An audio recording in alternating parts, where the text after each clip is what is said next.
ഞങ്ങൾ പറയുന്നു അയാൾ 100% സലഫിയാണ്. അറബികൾ പറയും അങ്ങനത്തെ സലഫിയാണ്. ഇങ്ങനെ പറയാൻ പറ്റിയ ആദർശപ്പെടാനില്ലത് ആരിലുള്ളത്? പിന്നെ ഞങ്ങൾ പൗരോഹിത്യം അംഗീകരിച്ചു ഇല്ല. പണ്ഡിത സഭകളുടെ തീരുമാനങ്ങൾ അംഗീകരിച്ചു. പണ്ഡിത സഭകളുടെ തീരുമാനം ഞങ്ങൾ അംഗീകരിക്കും ഹദീസിനും ഖുർആനും യോജിച്ച തീരുമാനങ്ങളാണെങ്കിൽ.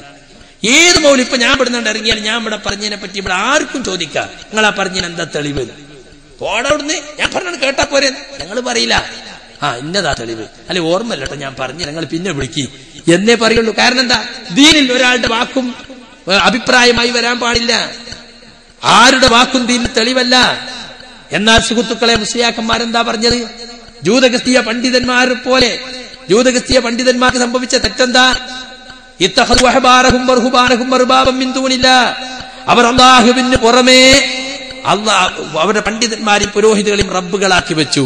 വൽ മസീഹ ഇബ്നു മറിയം, ഈസ ഇബ്നു മറിയമിനെയും അവർ റബ്ബാക്കി വെച്ചു.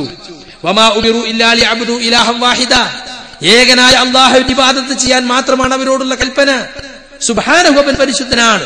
അവർ പങ്കുവെക്കുന്നതിലെല്ലാം അല്ലാഹു ഉന്നതനാകുന്നു എന്ന് സൂറത്ത് തൗബയിലെ 31-ാമത്തെ ആയത്ത് നമുക്ക് കാണാൻ സാധിക്കും. സുബ്ഹാനഹു അമ്മാ യുശ്രികൂൻ. അപ്പൊ സുഹൃത്തുക്കളെ, ഈ ആയത്ത് ഒരിക്കല് അദി ഇബ്നു ഹാത്തിം, അന്നത്തെ മുസ്ലിം ആയിട്ടുള്ള ക്രിസ്ത്യാനിയ, കുരിശുമാല ധരിച്ചുകൊണ്ട് റസൂലുള്ളാഹിന്റെ സദസ്സിൽ വന്നപ്പോ ഈ ആയത്തിനെ ഓതി കേൾപ്പിച്ചപ്പോ അദി പറഞ്ഞത്, മുഹമ്മദെ ഞങ്ങൾ അവർ ആരാധിച്ചിട്ടില്ലല്ലോ.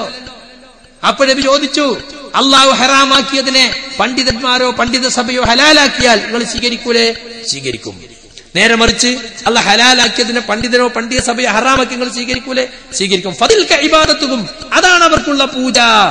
അപ്പൊ ഹറാമും ഹലാലും തീരുമാനിക്കാനുള്ള അവകാശം പണ്ഡിത സഭകൾക്കോ പണ്ഡിത കൂട്ടായ്മകൾക്കോ വകവെച്ചു കൊടുത്താൽ അതാണ് ശിർക്ക്. ഞാൻ ഇപ്പൊ പറഞ്ഞില്ലേ, കയ്യെഴുത്ത് പഠിക്കൽ, പെണ്ണുങ്ങൾ കയ്യെഴുത്ത് പഠിക്കൽ ഹറാം. സമസ്ത പണ്ഡിത സഭ തീരുമാനിച്ചു, നിങ്ങൾ അംഗീകരിച്ചു കൊടുത്തില്ലേ? പെണ്ണുങ്ങൾ പള്ളി പോകൽ ഹറാം, ഇസ്ലാമിലില്ലാത്ത ഹറാം പണ്ഡിത സഭ തീരുമാനിച്ചതാ, നിങ്ങൾ അംഗീകരിച്ചു കൊടുത്തില്ലേ? അങ്ങനത്തെ വല്ലതും മുജാഹിദ് പ്രസ്ഥാനത്തിൽ നിങ്ങൾക്ക് ചൂണ്ടിക്കാണിക്കാൻ കഴിയോ? അള്ളാഹ് ഹലാലാക്കിയതിന് മുജാഹിദുകളെ പണ്ഡിത സഭത്തിൽ കൂടി ജമിയത്തുൽ കൂടി ഹറാമാക്കിയത് ഉണ്ടോ? അല്ലെങ്കിൽ അള്ളാഹ് ഹറാമാക്കിയതിന് പണ്ഡിത സഭ കൂടി ഹലാലാക്കിയത് ഒരിക്കലും ചൂണ്ടിക്കാണിക്കാൻ കഴിയില്ല. ചില ആളുകളുടെ വാക്കുകളെ, ക്ലിപ്പുകളെ കടർത്തിയെടുത്തിട്ട് മുജാഹിദ് പ്രസ്ഥാനം ഇതാ തഖ്ലീദിലേക്ക് തിരിച്ചുപോയി എന്നൊക്കെ പറയുന്നത് ശരിയല്ല, ഒരിക്കലുമില്ല. ഞങ്ങളെ സംബന്ധിച്ചിടത്തോളം പ്രമാണങ്ങളിലേക്ക് ജനങ്ങളെ തിരിച്ചു കൊണ്ടുപോകല ഞങ്ങളെ പ്രവൃത്തി. ഞങ്ങൾ പണ്ഡിതന്മാർ ജനങ്ങളോട് പറയുന്നത് അത്രയുള്ളൂ, പ്രമാണങ്ങൾ നോക്കണം, പ്രമാണങ്ങളിലേക്ക് മടങ്ങണം.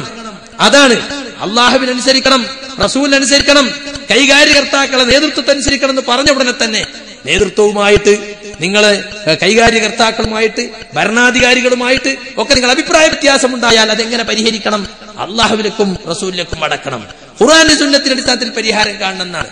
അതിൽ നിന്ന് മുജാഹിദ് പ്രസ്ഥാനം ഒട്ടും പിന്നോട്ട് പോയിട്ടില്ല, പിന്നോട്ട് പോകുന്ന പ്രശ്നവുമില്ല എന്നീ സന്ദർഭത്തിൽ ഓർമ്മപ്പെടുത്തുകയാണ്. സുഹൃത്തുക്കളെ, ഞാൻ അവസാനിപ്പിക്കുകയാണ്. മുജാഹിദ് പ്രസ്ഥാനം അഹ്ലുസുന്നത്ത് വൽ ജമാഅത്തിന്റെ ഭാഗമാണ്. നമ്മുടെ പണ്ഡിത സംഘടനയുടെ പേരിൽ കേരള ജമിയത്തുൽ ഉലമ എന്ന് കഴിഞ്ഞിട്ട് ഒരു ബ്രാക്കറ്റ് ഉണ്ട്, അഹ്ലുസുന്നത്ത് വൽ ജമാഅത്ത് ഉലമാ സംഘം. അതാ നമ്മളെ പേരത്ത് ആരെയും ബോധ്യപ്പെടുത്തേണ്ട പേരല്ല, നമ്മുടെ ആദർശം ബോധ്യപ്പെടുത്താനുള്ളതാണത്. ഈ പ്രസ്ഥാനത്തിന് ഒരുപാട് ഉത്തരവാദിത്തങ്ങൾ ഈ മുസ്ലിം സമൂഹത്തിനെയും നിർവഹിക്കാനും